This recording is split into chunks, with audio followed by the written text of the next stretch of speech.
Hello, नमस्कार, राम राम, खम्मा खणी। स्वागत है आप सभी का एक बार पुनः। मैं दिनेश आजना एक बार फिर से आप सभी के बीच हाजिर हूँ। साथियों, बात करने वाले, जैसा कि आप सभी को पता है कि बीएसटीसी की अपनी काउंसलिंग चल रही थी। आपका रिजल्ट आने के बाद आपको आपके अंकों के आधार पर कॉलेज की वरीयता क्रम भरने का अवसर दिया जाता है, जिसे बीएसटीसी की काउंसलिंग कहा जाता है। इसकी लास्ट डेट है वो 17 तारीख थी। इनकी पेमेंट करने की तारीख है वो 17 लास्ट थी। 17 तक आप पेमेंट कर सकते थे और 18 तक आप कॉलेज भर सकते हैं। अगर कोई बच्चा कहे कि सर मैंने अभी तक कॉलेज नहीं भरी है, अगर आपने 3,000 रुपये कटवा के छोड़ दिए हैं तो आप 18 तक क्या भर सकते हैं, कॉलेज भर सकते हैं। लेकिन अगर 17 तारीख को शाम को 12 बजे तक 3,000 रुपये आपके जमा नहीं हुए हैं, देखो बहुत से बच्चों ने सीधे सभी यही करते हैं, 3,000 रुपये भरे, हाथों हाथ काउंसलिंग करवा दी, बात खत्म। ठीक है, तो मतलब कुल मिला के तारीख काउंसलिंग की 17 तारीख लास्ट है, लेकिन किसी कारणवश पेमेंट डिले विले हुआ हो और नहीं हुआ हो और 17 तारीख तक अगर पेमेंट सक्सेसफुल हो जाता है तो 18 तारीख को भी आप काउंसलिंग करवा सकते हैं। ठीक है, तो ये 17 तारीख लास्ट थी। एक मिला के आप अपने ये कहेंगे कि काउंसलिंग की प्रक्रिया आपकी क्या हो चुकी है, पूरी हो चुकी है। ठीक है, अब सबसे बड़ी जब काउंसलिंग की प्रक्रिया पूरी होती है तो बच्चे के मन में सवाल आता है दोस्तों कि इसके अंदर कुल फॉर्म कितने आए, कितने बच्चों ने काउंसलिंग कराई। तो देखो, हमारा आइडिया रहता है, पहले ही मैंने आपको बताया था कि लगभग 90,000 के आसपास बच्चे क्या कराएंगे, काउंसलिंग कराएंगे। तो अभी पता चल जाएगा कितने बच्चों ने काउंसलिंग करी। मेन मुद्दा ये है कि सर किसका सिलेक्शन होगा काउंसलिंग के बाद। अब तो बताओ किसका सिलेक्शन होगा और कॉलेज कब मिलेगी, अब रिजल्ट कब आएगा, हमें कब पता चलेगा कि आपको ये वाली कॉलेज मिली है। तो देखो दोस्तों, एक ये आपने नोटिफिकेशन देखा ही होगा। 18 अक्टूबर तक भर सकेंगे कॉलेज का विकल्प और 17 अक्टूबर आपकी लास्ट तारीख थी। इसमें साथियों देखिएगा, लगभग 25,000 अभ्यर्थियों ने क्या कराया है, रजिस्ट्रेशन कराया है। 85,000, सॉरी, ठीक है, 26,000 सीटें हैं, 85,000 बच्चों ने रजिस्ट्रेशन कराया है। और एक दिन लास्ट था तो लगभग लगभग आज तक ये 90,000 के आसपास संख्या पहुंच चुकी होगी। ठीक है, 90,000 के आसपास का आंकड़ा रहता है, कभी 1-2 हजार कम तो कभी 1-2 हजार ज्यादा होता है। ये आंकड़ा हमेशा से चला आ रहा है, लगभग 2-3 साल से चला आ रहा है। एक बार जब अफवाह फैली थी, ये बीएसटीसी वालों हैं जो रीट लेवल 1 का एग्जाम दिया जाता है, उनके साथ में बीएड वालों को भी शामिल कर दिया जाएगा, तो उस समय फॉर्म की संख्या में थोड़ी कमी आई थी। हालांकि उसमें प्रत्येक चीज में कमी आई थी। बच्चों ने बीएसटीसी में फॉर्म भी कम लोगों ने भरा था। 4,48,000 के आसपास फॉर्म आए थे, लास्ट तक जाते 5 लाख ही हुए थे। 4.5 लाख बच्चों ने ऐसा कुछ एग्जाम दिया था। काउंसलिंग भी कम बच्चों ने करी थी, लगभग 78,000 या ऐसा कुछ था, एग्जैक्ट याद नहीं है। लेकिन उसके बाद जब वापस हाईकोर्ट का निर्णय वगैरह आता है, मामला सेट होता, तो उसके बाद से वापस वही फॉर्म वगैरह क्या है आने स्टार्ट हो चुके हैं। 90,000 बच्चों ने साथियों काउंसलिंग कराई है। किसका सिलेक्शन होगा, तो देखो, 90,000 बच्चों ने काउंसलिंग करी है, 26,000 हमारे पास क्या बताई जा रही है, सीटें बताई जा रही। ठीक है, 25 करते हुए इसको और इसको 100 कर दूं तो 25 हो गए, 104, यानी कि प्रत्येक सीट पर लगभग साथियों क्या है, 3.5 के आसपास आएगा। तो 4 बच्चों पर क्या है, 4 बच्चों में से एक बच्चे का सिलेक्शन होगा। कितने बच्चों के बीच में कंपटीशन है साथियों, 4 बच्चों में से क्या है, एक बच्चे का सिलेक्शन होगा। प्रत्येक 4 बच्चों के बीच में क्या चल रहा है, कंपटीशन चल रहा है। ठीक है, प्रत्येक 4 बच्चों के बीच में कंपटीशन चल रहा है। तो आप कहोगे सर ये तो बहुत कम है, लेकिन ये सभी आपके ही समान नंबर वाले बच्चे हैं। ठीक है, जिनके नंबर देखो एग्जाम में लगभग 300 के आसपास बच्चों का कंपटीशन रहा होगा, लेकिन यहाँ पे कितने हैं, 4। ये वो बच्चे हैं कि आपका, आपने कहा मेरे कितने सर, 381, मेरा कंपटीशन किससे होगा। तो हो सकता है एक 383 वाला हो, एक 386 वाला हो, एक 379 वाला हो, और इन आप चारों में से किसी एक को लिया जाएगा, तो सबसे ऊपर वाले को लिया जाएगा। तो वो चीज़ है। तो ये कितने बच्चों से कंपटीशन है इससे फर्क नहीं पड़ता, कट ऑफ आपकी जो बताई गई है वही रहने वाली है। और राजस्थान किया है तो आपकी संभावनाएं बढ़ जाती है कि आपको कॉलेज मिल जाएगी। कुछ बच्चों की समस्या आई थी कि सर आपने कहा था कि कॉलेज जितनी चाहे इतनी भर सकते हैं, लेकिन मेरे तो 15 कॉलेज भरने के बाद आगे बढ़ ही नहीं रहा है। साथियों, संस्कृत की शायद कॉलेजें कम है।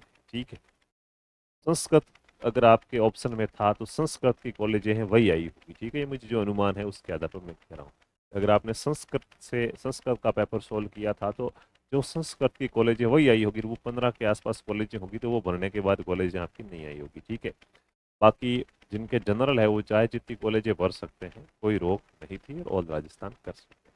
उम्मीद है आप सभी ने काउंसलिंग करवा दी होगी और कुछ पीछे रह भी गए हैं तो देखो, डेट बढ़ेगी तो आपको सूचित कर दिया जाएगा। हमारा लहर क्लासेज ऑफिशियल नाम से टेलीग्राम चैनल है, उस पर बता दूंगा मैं, मेरे व्हाट्सएप पे स्टेटस लगा दूंगा, इंस्टा पे लगा दूंगा, तो आपको जानकारी मिल जाएगी। ठीक है, कि हाँ कॉलेज की जो डेट बढ़ी है, आवंटन होगा तो उसका भी मैं इन सारों के माध्यम से आपको सूचित कर दूंगा, वीडियो बना के भी बता दूंगा। ठीक है, तो करवा लेनी चाहिए थी काउंसलिंग, काफ़ी समय भी लगा था। अब बात है कि सर आवंटन कब होगा, तो देखो दो प्रोसेस है अपने पास, आवंटन कब हो सकता है।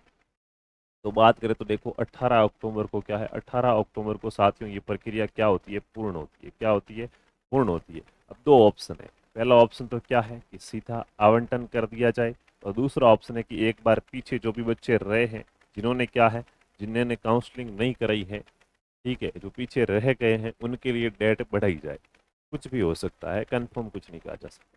अगर डेट बढ़ेगी तो साथियों कम से कम 3 से 4 दिन का समय और आपको दिया जाएगा। बढ़ेगी तो मैं ये नहीं कह रहा हूँ कि बढ़ेगी, डेट बढ़ेगी बढ़ेगी नहीं, ये ऑप्शन है, क्या हो सकता है इसके आगे, डायरेक्ट आवंटन भी हो सकता है। ठीक है, तो अगर डेट, अगर दोनों तरफ से अपन सोचते हैं कि कब हो सकता है कॉलेज का आवंटन, तो अगर 3 से 4 दिन साथियों डेट आपकी बढ़ा दी जाए, तो देख लो 18 के बाद ये 4 आप कर लो, लगभग 22 तारीख आप, तो 22 तारीख तक फिर वापस आपकी काउंसलिंग की प्रक्रिया पूर्ण होगी। और बीच में 5-7 दिन का गैप देख भी लेते तो लगभग 22 और 5 27, यानी कि लगभग 27 अक्टूबर तक। ठीक है, 22 है तो 25 से लेकर 1 तारीख तक, ठीक है, 25 अक्टूबर से 1 नवंबर तक आपको कॉलेज का आवंटन हो जाएगा। अगर आपकी डेट बढ़ जाती है तो ठीक है, नहीं बढ़ती है तो इससे पहले आपको कॉलेज, ये देखो विभाग अपने एक अनुमान के बता रहा हूँ, विभाग इसमें थोड़ा अगर डिले करे तो चेंजेस भी हो सकते हैं, क्योंकि आइडिया है, ताकि कम से कम इस तारीख तक आप इंतजार करो, ये कॉल नहीं करो कि सर अभी तक क्यों नहीं आया, काउंसलिंग पूरी होगी अभी तक रिजल्ट क्यों नहीं आया, उसके लिए है। ठीक है, कि इतने दिन तो कम से कम अपने को इंतजार करना ही है, उसके बाद नहीं आए तो अपन कुछ करेंगे। ठीक है, अगर डायरेक्ट आवंटन कर दिया जाए तो मान लो 5 दिन का समय, मान लो आप 23 तारीख के बाद क्या है, 23 के बाद आपका कभी भी कॉलेज का आवंटन हो सकता है। 23 से लगभग 28 के बीच यानी कि हो जाएगा। ठीक है, 23 तारीख कुल मिला के अगर डेट बढ़ जाती है तो 25 तारीख के बाद कभी भी कॉलेज का आवंटन हो सकता है, 25 से पहले आवंटन नहीं होगा। डेट नहीं भी बढ़ती है तो 23 तारीख से पहले आवंटन नहीं होगा, यानी कि कुल मिला के डेट बढ़ी है या नहीं बढ़ी है, ये आपको कल शाम तक पता चल जाएगा। मैं स्टोरी वगैरह लगा दूंगा अगर बड़ी होगी तो। ठीक है, और कुल मिलाकर ये अगर बढ़ जाती है डेट तो खुद को समझदार बनना है, और 25 तारीख तक नहीं पूछना है कि सर कॉलेज कब मिलेगी। ठीक है, क्योंकि तब तक काउंसलिंग की प्रक्रिया चलेगी। 25 तारीख पूरी होने के बाद 1-2 दिन वेट करोगे तो अपने आप आपका काउंसलिंग का रिजल्ट है वो आ जाएगा। ठीक है, और डेट नहीं बढ़ती है तो अभी 23 तारीख तक आप नहीं पूछोगे कि सर काउंसलिंग का रिजल्ट कब आता है, क्योंकि 2-3 दिन का बीच में गैप रहेगा, उसमें नहीं आ सकता। ठीक है, तो बिल्कुल निश्चित रहना है, अगर आपने काउंसलिंग कराई है तो आपका रिजल्ट आएगा। बहुत से बच्चों का सवाल है सर, जो प्रोफाइल थी, प्रोफाइल लॉक करने का ऑप्शन था, हमने लॉक नहीं की, कॉलेज भरने के बाद उसको हमने अनलॉक छोड़ दिया, क्या होगा, कॉलेज मिलेगी नहीं मिलेगी? इससे कोई फर्क नहीं पड़ता है, आपको कॉलेज मिल जाएगी। आप अपने मोबाइल को अनलॉक छोड़ते हो ना, मोबाइल को लॉक करके नहीं रखते हो, सीधे टेबल पे रख देते हो, थोड़ी देर बाद वो अपने आप लॉक हो जाता है कि नहीं होता है? होता है सर।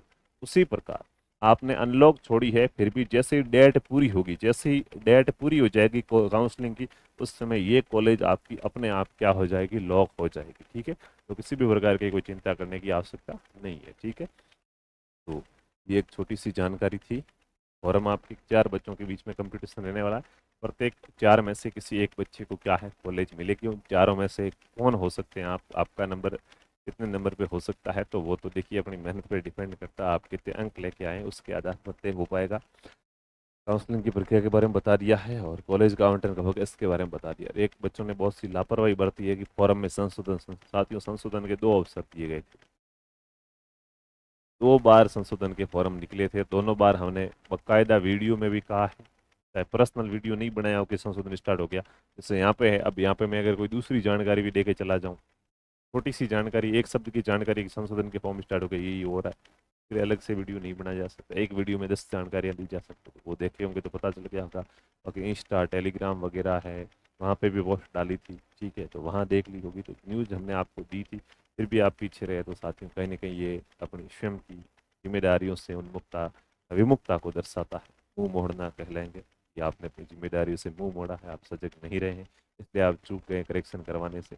बाकी 2 बार है वो करेक्शन का अवसर दिया गया था। ठीक है, तो ये साथियों कुछ बेसिक सी जानकारी तो मैंने आपके साथ शेयर की है। अब डेट बढ़ेगी तो आपको हमारे जो भी सोशल मीडिया है उनके माध्यम से सूचित कर दिया जाएगा, टेलीग्राम डाल दिया जाएगा, नहीं बढ़ेगी तो 23 तारीख के बाद मैं एक वीडियो बना के बता दूंगा कि क्या क्या कंडीशन है, कब आने की क्या है संभावना है। इससे पहले आपको किसी भी प्रकार का परेशान होने की ज़रूरत नहीं है। ठीक है, तो चलिए चलते हैं, मिलेंगे अगली क्लास में। धन्यवाद।